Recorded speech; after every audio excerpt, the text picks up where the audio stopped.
সুপ্রিয় শিক্ষার্থী বন্ধুরা, আসসালামু আলাইকুম। আশা করি তোমরা সবাই ভালো আছো এবং সুস্থ আছো। আমরা ইনশাল্লাহ ভালো আছি এবং সুস্থ আছি। তো ঈদের আমেজ হয়তো মোটামুটি শেষের দিকে, তাই না? ঈদের আনন্দ করেছো এতদিন। আমরাও তোমাদেরকে অল্প অল্প ক্লাস, কম কম করে ক্লাস নেওয়ার চেষ্টা করেছি। এবার হয়তো পড়াশোনায় মনোযোগ দেওয়া উচিত, তাই না? তো আমি আশা করি তোমরা সবাই ভালো আছো এবং সুস্থ আছো। আজকে আমাদের মাল্টিমিডিয়া অনলাইন ক্লাসে তোমাদের সুস্বাগত। আমি মোহাম্মদ ফেরদৌস ওয়াহিদ, সহকারী শিক্ষক বিজ্ঞান, মাধবপুর ফাদর উচ্চ বিদ্যালয়, মাধবপুর হবিগঞ্জ। আমরা আজকে যে সাবজেক্ট নিয়ে আলোচনা করব সেটা হচ্ছে বিজ্ঞান, আর শ্রেণী হচ্ছে অষ্টম, অধ্যায় হচ্ছে সপ্তম, পৃথিবী ও মহাকর্ষ। আমরা আজকে অষ্টম শ্রেণীর বিজ্ঞান বিষয়ের সপ্তম অধ্যায় অর্থাৎ পৃথিবী ও মহাকর্ষ অধ্যায়ের টপিক নিয়ে অর্থাৎ বিষয় নিয়ে আমরা আলোচনা করার চেষ্টা করছি। ঠিক আছে, আশা করি অষ্টম শ্রেণীর শিক্ষার্থীরা প্রস্তুত হয়ে আছো। তোমরা খাতা কলম নিয়ে বসে যাও, আমরা আমাদের কাজ শুরু করেছি। দেখো, এখানে তোমাদেরকে কিছু ঘটনা দেখানো হবে। এখানে তোমরা একটা ঘটনা দেখতে পাচ্ছ। দেখো, আমরা এখানে প্রশ্ন করেছি এটা কেন হচ্ছে, অর্থাৎ অনেকগুলো পাথরের কণা বা ছোটো কণা উপর থেকে পাত্রের মধ্যে পড়তেছে, তাই না? পাত্রের মধ্যে যে উপর থেকে যে কণাগুলো নিচের দিকে আসছে সেগুলো কেন আসে? অথবা আমরা যদি তোমাদেরকে আরও সহজে বলি, তোমরা যদি কোনো মার্বেল বা পাথর উপরের দিকে ঢিল দাও বা চুড়ে দাও, তাহলে সেটা আবার কোথায় আসে? নিচের দিকে চলে আসে। তুমি যদি উপরের দিকে লাফ দাও, লাফ দেওয়ার পরে আবার নিচের দিকে চলে আসো। তুমি যখন ক্রিকেট বল খেলো, ক্রিকেট বল বাড়ি দেওয়ার পর উপর দিয়ে উঠে আবার নিচের দিকে চলে আসে। এই যে ঘটনাটা ঘটে, কেন ঘটে? এটা উপরের দিকে যায় না কেন? না যাওয়ার কারণ কি তোমরা জানো কি? এই না যাওয়ার কারণ হচ্ছে মহাকর্ষ বল। মহাকর্ষ বল নামে মহাবিশ্বে একটা বিষয় আছে যাকে আমরা মহাকর্ষ বলি। আমরা এই মহাকর্ষ নিয়ে কাজ করব, আজকে আলোচনা করব। দেখো, তোমাদেরকে আরেকটা ছবি দেখানো হচ্ছে। এই ছবিতে তোমরা দেখতে পাচ্ছ সূর্য এবং চন্দ্র, তাদের দুজনের মধ্যকার যে আকর্ষণ বলটা, এই আকর্ষণ যেটা বা তাদের মধ্যকার যে সম্পর্ক, যার দ্বারা সূর্যের চারিদিকে অন্যান্য গ্রহগুলো সহ চন্দ্র ঘূর্ণায়মান থাকে। এই যে বস্তুর বিষয়টা, এই বিষয়টাই হচ্ছে মহাকর্ষ। আর যে বলটা কাজ করে সেই বলটাকে বলা হয় মহাকর্ষ বল। অর্থাৎ চন্দ্র এবং চাঁদে সূর্যের মধ্যে যে বলটা কাজ করছে সেটাকে বলা হয় মহাকর্ষ বল। ঠিক আছে, আমরা দেখি আজকে আমাদের মূল বিষয় হচ্ছে মহাকর্ষ এবং মহাকর্ষ বল। আমরা আজকে মহাকর্ষ নিয়ে তোমাদের সাথে আলোচনা করব। তো দেখি আমাদের মহাকর্ষের শিকনফল কী কী জিনিস রয়েছে। 1 নম্বরে আমরা শিকনফল রাখার চেষ্টা করেছি মহাকর্ষ এর ধারণা, অর্থাৎ মহাকর্ষ কি, মহাকর্ষের সংজ্ঞা তোমরা নির্ণয় করতে পারবে বা বুঝতে পারবে, ব্যাখ্যা করতে পারবে। তারপর আমরা বলছি নিউটনের মহাকর্ষ সূত্র তোমরা ব্যাখ্যা করতে পারবে, বিবৃত করতে পারবে ইত্যাদি। তারপর আমরা বলছি অভিকর্ষ স্তরণ, অভিকর্ষ ও অভিকর্ষ স্তরণ ব্যাখ্যা করতে পারবে। আমরা আজকে এই 3টা শিকনফল নিয়ে তোমাদের সাথে আলোচনা করব। ঠিক আছে, সবাই রেডি তো? আচ্ছা, ঠিক আছে, তাহলে আমরা আমাদের কাজ শুরু করি। চলো, দেখো, পৃথিবীর সাথে এই যে বস্তুর আকর্ষণ বল, এটা হচ্ছে একটা পৃথিবী, আর এই বস্তুটা পৃথিবীর দিকে আসছে, পৃথিবী তারা টেনে নিয়ে আসছে। অর্থাৎ পৃথিবী বস্তুটাকে আকর্ষণ করতেছে। শুধু পৃথিবীটাই বস্তুটাকে আকর্ষণ করছে না, বস্তুটাও পৃথিবীকে আকর্ষণ করে। ঠিক আছে, তাহলে আমরা এখানে বোঝাতে চাচ্ছি তোমাদেরকে, এই যে আকর্ষণ বলগুলো কাজ করে, যে আকর্ষণটা কাজ করে, এই আকর্ষণটাই হচ্ছে মহাকর্ষ। তাহলে মহাকর্ষের আমরা তোমাদের আরও কিছু টপিকস বা হিন্টস আমরা এখানে দেওয়ার চেষ্টা করেছি। আমরা এখানে বলেছি, দেখো বিস্তৃত বিষয়। আমরা জানি প্রত্যেক বস্তুই একে অপরকে আকর্ষণ করে বা নিজের দিকে টানে বা আকর্ষণ করে, ঠিক আছে? তাহলে পৃথিবী আমাদেরকে আকর্ষণ করে বা নিজের দিকে টানে। শুধু পৃথিবী যে আমাদেরকে আকর্ষণ করে শুধু তাই নয়, যত বস্তু আছে মহাবিশ্বে বা বিশ্বে, সব বস্তুগুলোই একে অপরকে নিজের দিকে আকর্ষণ করে বা টানে, ঠিক আছে? এই যে আকর্ষণ বল বা আকর্ষণ,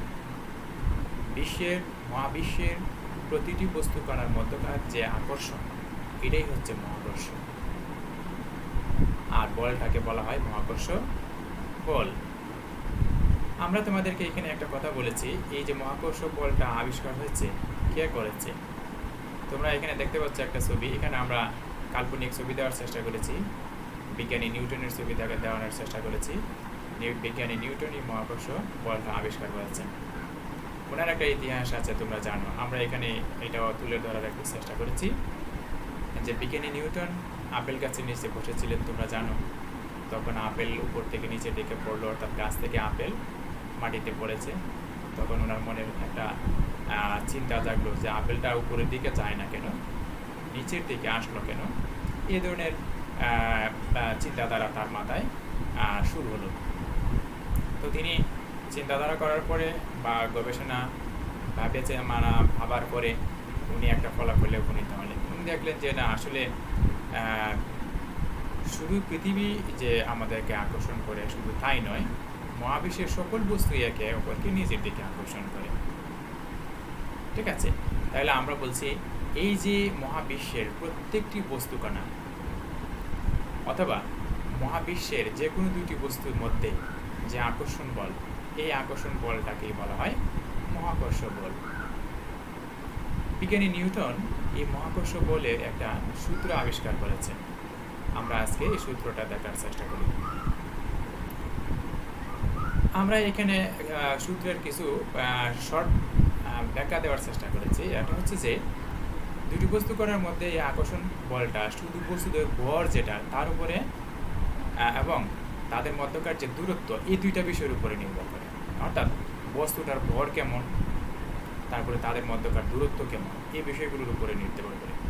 বস্তুর আকৃতি, বস্তুর আকার কিংবা বস্তুর মাধ্যমের প্রকৃতির উপরে নির্ভর করে না।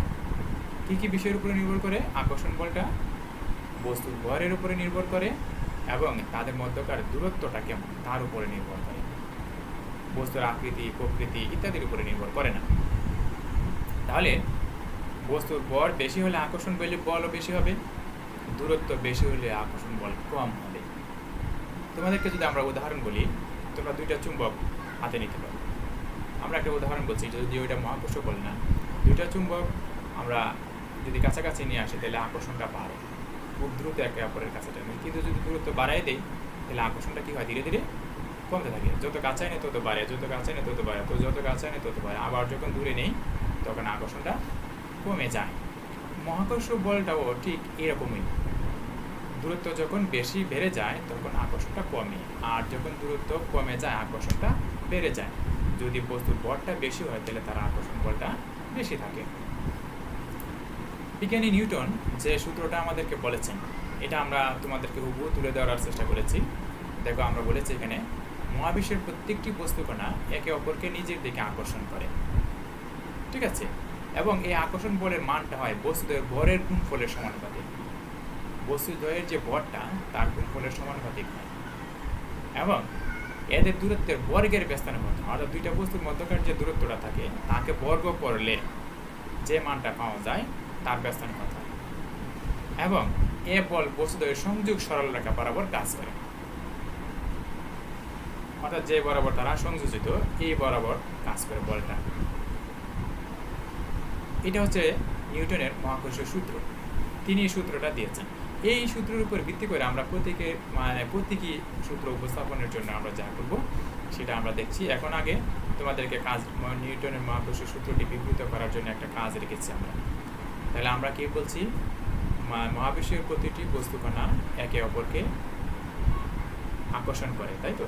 তাহলে বলছি এই আকর্ষণ বলের মান বস্তুকণা দুটি বরের গুণফলের সমানুপাতিক, এদের মধ্যবর্তী দূরত্বের বর্গের ব্যস্তানুপাতিক, এবং এক বস্তুকণা আকর্ষণ বলের মান বস্তুর সংযোগ সরলরেখা বরাবর, অর্থাৎ আকর্ষণ বলটা বস্তুটির সংযোগ সরলরেখা বরাবর কাজ করে।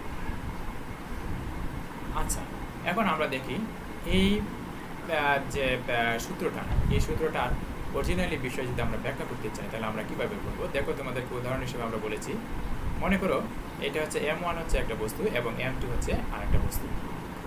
তাদের মধ্যকার আকর্ষণ বল যেটা, সেটা হচ্ছে F, ঠিক আছে?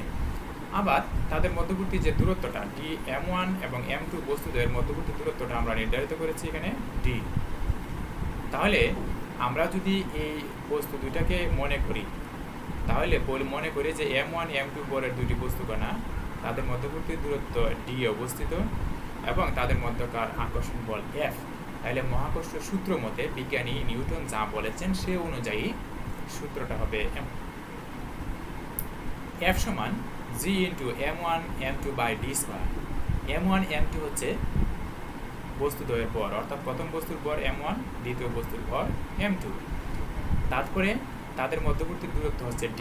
আমরা বলছি এই দূরত্বের বর্গের ব্যস্তানুপাত হবে, বস্তুকণা দ্বয়ের গুণফলের যে মানটা হবে সেটা হবে দূরত্বের বর্গের ব্যস্তানুপাত। এখানে আমরা ব্যস্তানুপাত বলার, এখানে একটা আনুপাতিক চিহ্ন থাকার কথা, আমরা আনুপাতিক চিহ্নটা তুলে দিয়ে সেখানে G বসানোর চেষ্টা করেছি। এখানে G হচ্ছে মহাকর্ষীয় ধ্রুবক, এখানে G হচ্ছে মহাকর্ষীয় ধ্রুবক, তার মানটা নির্ধারিত থাকে বা পরীক্ষিত বা প্রমাণিত, ঠিক আছে? আর F হচ্ছে এই বস্তুকণা দুইটির মধ্যকার বল, ঠিক আছে? এই হচ্ছে আমাদের মহাকর্ষীয় সূত্র যেটা, এটা হচ্ছে মহাকর্ষীয় সূত্রের বা F equal to G into M1 M2 by D square. এটা হচ্ছে মহাকর্ষীয় সূত্র অনুযায়ী বলটা হবে এমন, ঠিক আছে? আমরা দেখি এখানে আমরা ওই সূত্রের ব্যাখ্যা দিতে গিয়ে কিছু ছবিও দেখানোর চেষ্টা করেছি। আমরা এখানে দেখো একটা ছবি দেখানোর চেষ্টা করেছি এবং সাথে আমরা কিছু ব্যাখ্যাও দেওয়ার চেষ্টা করেছি। আমরা এখানে বলেছি উপরে যে সূত্রটা আমরা দেখেছি, এই সূত্রের মধ্যে আমরা দেখেছি দুইটি বস্তুর মধ্যবর্তী দূরত্ব যেটা থাকে, অর্থাৎ নির্দিষ্ট দূরত্বে অবস্থিত দুটি বস্তুর বরের গুণফলটাকে যদি আমরা দ্বিগুণ করি তাহলে বলটা দ্বিগুণ হয়। কি করলে? বরের গুণফলটাকে যদি আমরা দ্বিগুণ করি তাহলে তার বলটাও দ্বিগুণ হয়। বরের গুণফলটাকে যদি আমরা 3 গুণ করি তাহলে বলটাও 3 গুণ হয়। তুমি হিসাব করে দেখতে পারো ইচ্ছা করলে। এবং নির্দিষ্ট বরের দুটি বস্তুর দূরত্ব দ্বিগুণ করলে, দূরত্বটা যদি দ্বিগুণ করি, দ্বিগুণ করলে তার যে বলটা হয় সে বলটা হয় 1/4। দূরত্বটাকে যদি আমরা 3 গুণ করি তাহলে বল হয় 9/1 এইভাবে আমরা তার আনুপাতিক সিস্টেমটা বা মানটা, বলের মানটা, দূরত্বের মানটা পরিবর্তন করে করে দেখতে পারি যে আমরা যে কথাগুলি বলেছি সেগুলো আসলে কতটা সঠিক। তোমরা নিজেরা বসায় দেখো। আমরা বলেছি এখানে একটা উদাহরণ, এই মহাকর্ষ যে বলটা থাকে, মহাকর্ষ বলের প্রভাবেই সূর্যের চারিদিকে পৃথিবী ঘুরতে থাকে। তার মানে শুধু পৃথিবী ঘুরে না, মহাকর্ষের বা সৌরজগতের যতগুলো উপাদান আছে যারা সূর্যকে কেন্দ্র করে চতুর্দিকে ঘুরছে তারা সবাই মহাকর্ষ বলের কারণেই ঘুরছে, ঠিক আছে? এই মহাকর্ষ বলটা সাধারণত সৌরজগতের যে উপাদানগুলো আছে বা গ্রহগুলো, নক্ষত্রগুলো আছে, তারা সূর্যের চারিদিকে একটা নির্দিষ্ট কক্ষপথে ঘুরতে থাকে এবং এই ঘোরার কারণটা হচ্ছে মহাকর্ষ বল, ঠিক আছে? আমরা তোমাদেরকে আরেকটা উদাহরণ দেখানোর চেষ্টা করেছি। এই যে পৃথিবীর চতুর্দিকে চন্দ্র ঘুরতেছে, তাই না? পৃথিবীর চতুর্দিকে চন্দ্র ঘুরতেছে, সাথে পৃথিবীও ঘুরছে। হ্যাঁ, ভালো লাগছে না? সুন্দর। এভাবে পৃথিবীও ঘুরছে, চন্দ্র তার চতুর্দিকে ঘুরছে। যেহেতু পৃথিবী ঘুরতেছে, তাহলে আমরা কি করতেছি? ঘুরছি না দাঁড়ানো আছি, স্থির আছি? আমরাও ঘূর্ণয়ন অবস্থায় আছি, কিন্তু আমরা বুঝতে পারতেছি না আমি যে ঘুরছি বা তুমি যে ঘুরতেছো চতুর্দিকে, বা সূর্যের চতুর্দিকে যে ঘোরাফেরা করছো, বা তুমি পৃথিবীর সাথে ঘুরছো, এটা কিন্তু তুমি বুঝতে পারতেছো না। তুমি দেখতেছো তুমি এক জায়গায় দাঁড়ানো আছে, স্থির আছে, সব ঠিক আছে, তাই না? আমরা কিন্তু ঘূর্ণয়ন অবস্থায় আছি। আমরা সূর্যের চতুর্দিকে ঘুরছি এবং আমাদেরকে কেন্দ্র করে, অর্থাৎ পৃথিবীকে কেন্দ্র করে চন্দ্র ঘূর্ণায়মান অবস্থায় আছে। পৃথিবীকে কেন্দ্র করে চন্দ্র ঘূর্ণায়মান অবস্থায় আছে। তাহলে পৃথিবী কেন্দ্র করে যদি কোনো বস্তু ঘুরে থাকে, তাকে কি বলে আমরা এটা দেখব। আমরা এখানে তোমাদেরকে কিছু ব্যাখ্যা দেওয়ার চেষ্টা করেছি। এই যে দেখো একটা আপেল, আপেলটা কি হয় দেখো, গাছ থেকে নিচের দিকে পড়ে। এই যে আমরা বলছি মহাবিশ্বের প্রতিটি বস্তুকে নিয়ে একে অপরকে আকর্ষণ করে। মহাবিশ্বের যে কোনো দুটির মধ্যে যে আকর্ষণ বল, এটা হচ্ছে মহাকর্ষ বল, আমরা আগেই বলেছি। কিন্তু দুটি বস্তুর মধ্যে যদি একটা পৃথিবী হয়, তাহলে তার আকর্ষণ বলটাকে কি বলে? যদি দুইটি বস্তুর মধ্যে একটা বস্তু পৃথিবী হয়, তাহলে সেই আকর্ষণ বলটাকে বলা হয় মধ্যাকর্ষণ বল। মনে রাখতে হবে, মধ্যাকর্ষণ বলটার আরেক নাম হচ্ছে অভিকর্ষ বল। অর্থাৎ পৃথিবীকে কেন্দ্র করে, অর্থাৎ পৃথিবী সাধারণত আমরা যে বস্তু, কোনো বস্তুর উপর পৃথিবীর আকর্ষণ যে বলটা, পৃথিবী যে আকর্ষণ করে কোনো বস্তুকে, সেই আকর্ষণ বলটাকে বলা হয় মধ্যাকর্ষণ বল বা অভিকর্ষ বল। আমরা যদি আরও সহজে বলতে চাই, তাহলে আমরা বলবো কোনো বস্তুর উপর পৃথিবীর আকর্ষণকেই মধ্যাকর্ষণ বল বলা হয়, বা মধ্যাকর্ষণ বলা হয়, অথবা অভিকর্ষ বলে। অর্থাৎ তোমার উপরে পৃথিবীর যে আকর্ষণ, অভিকর্ষ বল বা মধ্যাকর্ষণ বল। চাঁদের সাথে পৃথিবীর যে আকর্ষণ, সেটা হচ্ছে অভিকর্ষ বা মধ্যাকর্ষণ বল। ঠিক আছে, আমরা তোমাদেরকে এখানে অনেকগুলো উদাহরণ দেওয়ার চেষ্টা করছি। দেখো, গাছের ফল মাটিতে পড়া, তুমি লাফ দিলে আবার মাটিতে পড়ো, ক্রিকেট বল উপরে উঠে আবার নিচে পড়ে, ইত্যাদি ইত্যাদি ইত্যাদি। তুমি উপরের দিকে যখন ঢিল দাও, তখন আবার নিচের দিকে পড়ে। তুমি যখন উপরের দিকে তীর ছুড়ো, তখন সেটা আবার নিচের দিকে পড়ে। এই যে বিষয়গুলো আছে, এইগুলো সবগুলি হচ্ছে মধ্যাকর্ষণ বলের প্রভাব। যদি মধ্যাকর্ষণ বলের প্রভাব না থাকতো, তাহলে তোমার তীর ছোড়া, যে তীরটা তুমি ছুঁড়েছো, যে ক্রিকেট বলটা তুমি মেরেছো বা ইয়ে করেছো বা আঘাত করেছো, বলটা উপরের দিকে গেলে সেটা আর পৃথিবীতে ফিরে আসতো না। পৃথিবী তাকে টেনে আবার নিচের দিকে নিয়ে আসে, অর্থাৎ নিজের দিকে নিয়ে আসে। দেখো, আমরা আরেকটা এখানে উদাহরণ দেওয়ার চেষ্টা করেছি একটা জিনিস। দেখো, বস্তুটা উপরের দিকে পড়ছে এবং তার গতি ধীরে ধীরে ধীরে ধীরে বাড়ার চেষ্টা করছে। ঠিক আছে, এই ঘটনাটাকে কি বলে? আমরা বলছি এই ঘটনাটাকে বলা হয় অভিকর্ষ ত্বরণ। যদিও তোমরা ত্বরণ সম্পর্কে ধারণা পেয়েছো, তারপর আমরা বলছি এখানে অভিকর্ষ ত্বরণের যে বিষয়টা হচ্ছে, সেটা হচ্ছে আমরা এখানে বলেছি যে বল প্রয়োগ যদি করি, তাহলে কোনো বস্তুর বেগের পরিবর্তন হয়, সেটা আমরা জানি। অর্থাৎ কোনো বস্তুর উপর যদি বল প্রয়োগ করো, তাহলে তার বেগের পরিবর্তন হয়। প্রতি সেকেন্ডে বেগের যে পরিবর্তন হয়, আমরা তাকে বলছি ত্বরণ। অর্থাৎ সময়ের সাথে বেগের পরিবর্তনের হার যেটা, এটাই হচ্ছে ত্বরণ। কিন্তু এখানে যে আমরা ত্বরণের কথা বলছি, সেটা হচ্ছে অভিকর্ষ ত্বরণ। ঠিক আছে, অভিকর্ষ ত্বরণ তাহলে কি? অভিকর্ষ ত্বরণ হচ্ছে অভিকর্ষ বলের প্রভাবেও সাধারণত আমাদের কি হয়, কোনো বস্তু পৃথিবীতে নেমে আসে বা নিচের দিকে পড়ে। তাইলে এখানে অভিকর্ষ ত্বরণের সংজ্ঞাটা কি হবে বা কি হতে পারে? অভিকর্ষ ত্বরণটা কি তোমার মনে কি ভাবে? তুমি একটু চিন্তা করে দেখো। তুমি চিন্তা করলে দেখবে, উপর থেকে কোনো বস্তু ছুঁড়ে দিলে সেটা নিচের দিকে আসে, আর সেটা আসে অভিকর্ষ বলের প্রভাবে।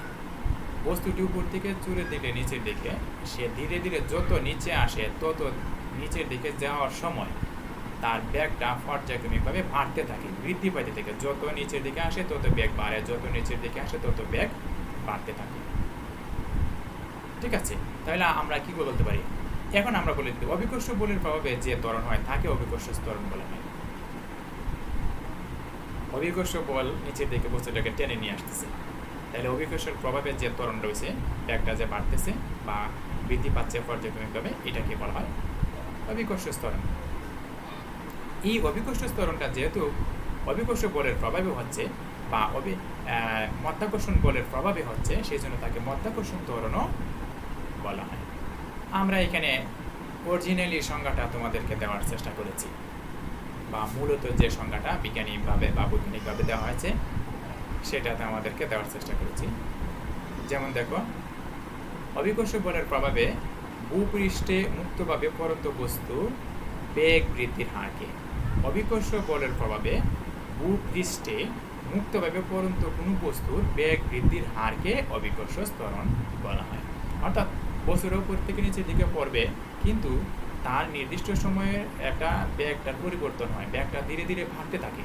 এই যে বৃদ্ধির হার, বেগ বৃদ্ধির যে হার, সেটাকে বলা হয় অভিকর্ষ ত্বরণ। আর এই অভিকর্ষ ত্বরণটাকে স্মল জি দ্বারা প্রকাশ করা হয়। আর সেই অভিকর্ষ ত্বরণের একটা নির্ধারিত মান আমরা হিসাব করার জন্য, হিসাবের সহজের জন্য নির্ধারণ করা আছে এবং বৈজ্ঞানিকভাবে সেটা প্রমাণিত হয়ে আছে। সেটা হচ্ছে 9.8, ঠিক আছে, মিটার পার সেকেন্ড স্কয়ার আমরা এটাকে বলি। এখানে আমরা এই অভিকর্ষ ত্বরণের সূত্রটা আমরা বের করার চেষ্টা করেছি, নির্ণয় করার চেষ্টা করেছি। তোমরা এখানে দেখতে পাচ্ছ, আমরা এখানে পৃথিবী ধরে হিসাব করার চেষ্টা করেছি যে অভিকর্ষ ত্বরণটা কীভাবে বের করা হয়, অভিকর্ষ ত্বরণের সূত্রটা আমরা কীভাবে পেতে পারি। আমরা এখানে বলেছি যে, মনে করো ক্যাপিটাল এমকে আমরা পৃথিবীর ভর ধরলাম, আর স্মল এমকে আমরা বস্তুর ভর ধরলাম। যেহেতু এখানে দুইটা বস্তুর মধ্যে একটা হচ্ছে পৃথিবী আর একটা হচ্ছে একটা বস্তু।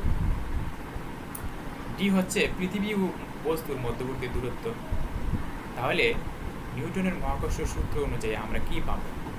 F equal to G/m/d square, capital M into small M by D square, এটা পাই, তাই না? একটু আগে আমরা যেটা পড়ে আসছি মহাকর্ষ সূত্র অনুযায়ী, এটা হলে একটা সমীকরণ যদি তুমি দিয়ে রেখে দাও তাহলে রেখে দিতে পারো। আবার আমরা বলের সূত্র থেকে আমরা জানি অভিকর্ষ বল সমান, অর্থাৎ F equal to বর ইন্টু অভিকর্ষ ত্বরণ, F equal to mg, অভিকর্ষ বল F equal to mg। এটাকে যদি আমরা 2 নম্বর সমীকরণ দেই, তাহলে আমরা সমীকরণ দুটি হতে পাই। কি পাবো? mg equal to Gmm/d square. এখন ক্যালকুলেশন করলে দেখা যায় উভয়কে স্মল এম কাটা যায়, কাটা গেলে আমরা মান পাই g equal to Gm/d square. এখানে আমাকে মনে রাখতে হবে g এবং পৃথিবীর যে ভর, দুইটাই হচ্ছে ধ্রুবক মান, দুইটাই হচ্ছে ধ্রুবক মান, ঠিক আছে। এখানে আমরা বলছি এই অভিকর্ষ ত্বরণ g equal to Gm/d square, এই সমীকরণে অভিকর্ষ ত্বরণ বস্তুর উপরে নির্ভর করে না।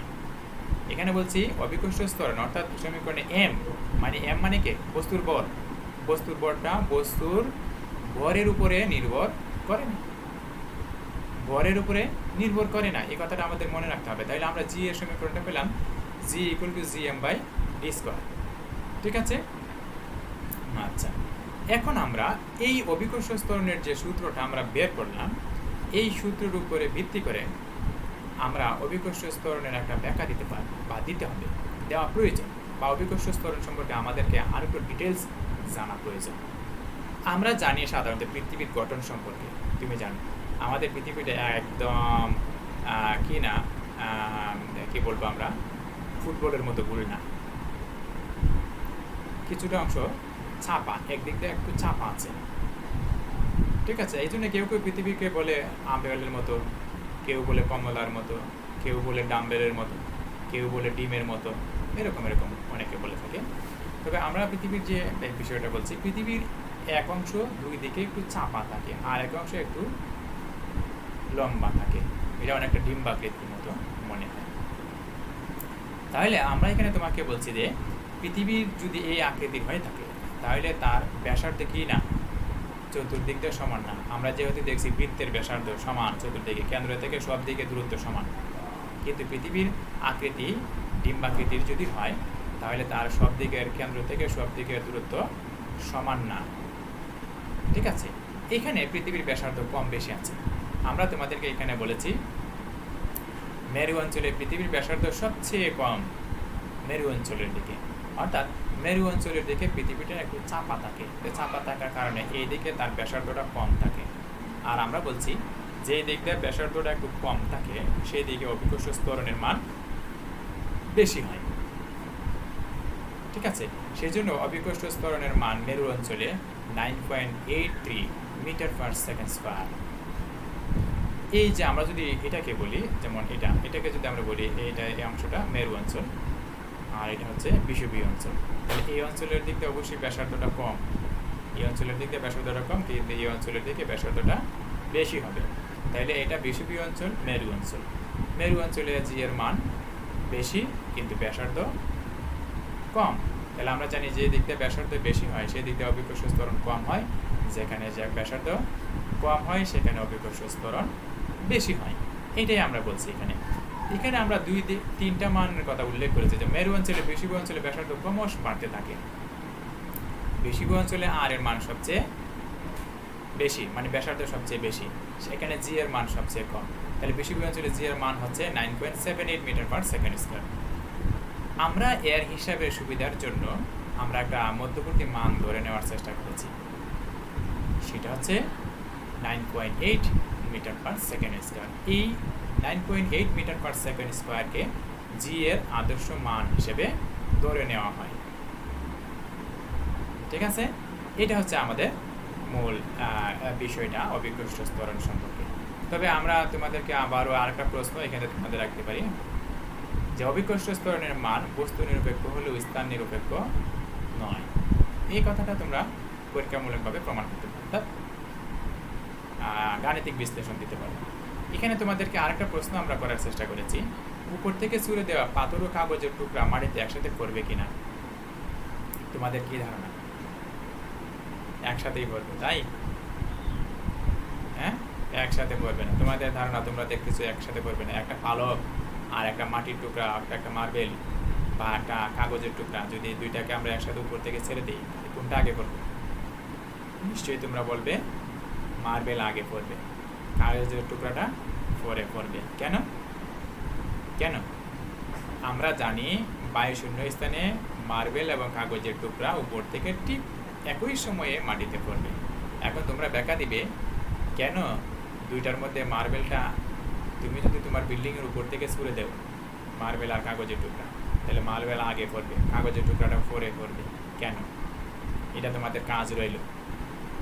ঠিক আছে, এখানে আমরা আরেকটা কাজের কথা তোমাদেরকে বলেছি, সেটা হচ্ছে অভিকর্ষ ত্বরণের মান বিভিন্ন স্থানে বিভিন্ন হওয়ার কারণ চিত্রসহ। তোমরা একটা পৃথিবীর ছবি অঙ্কন করবে, ঠিক আছে, অথবা একটা পৃথিবীর আকৃতি দিয়ে একটা ছবি অঙ্কন করে, অথবা ভূগোলকের একটা ছবি দিয়ে তোমরা তার অভিকর্ষ ত্বরণের মানটা যে বিভিন্ন হয়, কেন হয় তার ব্যাখ্যা করার জন্য আমরা বলছি, এটা তোমরা করে নিবে। আচ্ছা, এবার আমরা এই ক্লাসের শেষের দিকে চলে এসেছি। আমরা এখানে মূল্যায়নের জন্য কিছু প্রশ্ন রাখার চেষ্টা করেছি এই ক্লাস থেকে। আশা করি তোমরা বলতে পারবে মহাকর্ষ বলতে কি বোঝায়, অভিকর্ষ বা মাধ্যাকর্ষণ কাকে বলে, অভিকর্ষ ত্বরণ বলতে কি বোঝায়, তারপরে মেরু অঞ্চলে অভিকর্ষ ত্বরণের মান কত, মহাকর্ষ সূত্রটা কি, মহাকর্ষ বল সমান কি, তারপরে উপর থেকে কোন বস্তু নিচে থেকে পরে কেন, তারপরে অভিকর্ষ ত্বরণ বিভিন্ন স্থানে বিভিন্ন হওয়ার কারণ, ইত্যাদি ইত্যাদি প্রশ্ন আমরা রেখেছি। যদিও আমরা প্রত্যেকটা প্রশ্নই আমরা আজকের ক্লাসে আলোচনা করেছি। ঠিক আছে, তোমরা যদি মনোযোগী থেকে থাকো তাহলে আশা করি সবাই এই প্রশ্নের উত্তর করতে পারবে। আমরা এখানে একটা বাড়ির কাজও দিয়েছি। এই যে ছবিটা তোমরা দেখতে পাচ্ছ, এই ছবিতে মহাকর্ষ বলের কী ধরনের প্রভাব বা সম্পর্ক আছে, এই ছবিটার সাথে মহাকর্ষ বলের কোনো সম্পর্ক আছে কিনা, যদি থাকে তোমরা ব্যাখ্যা করবে বা যুক্তি দিবে। ঠিক আছে, আচ্ছা, তাহলে আমরা আজকে ক্লাসের শেষ পর্যায়ে তোমাদেরকে আবারও অসংখ্য অসংখ্য অসংখ্য ধন্যবাদ। আর সেই পর্যন্ত সবাই সুস্থ থাকবে, ভালো থাকবে এবং আমাদের জন্য দোয়া করবে যাতে আমরা ভালো থাকি, এবং পরবর্তী ক্লাসে তোমাদের সাথে আমাদের দেখা হবে। সেই পর্যন্ত সবাই সুস্থ থাকো এবং তোমাদের সুস্বাস্থ্য কামনা করছি। এখানে আমরা আমার ক্লাস সমাপ্ত দেওয়ার চেষ্টা করছি। সবাই ভালো থাকো, সুস্থ থাকো, আল্লাহ হাফেজ।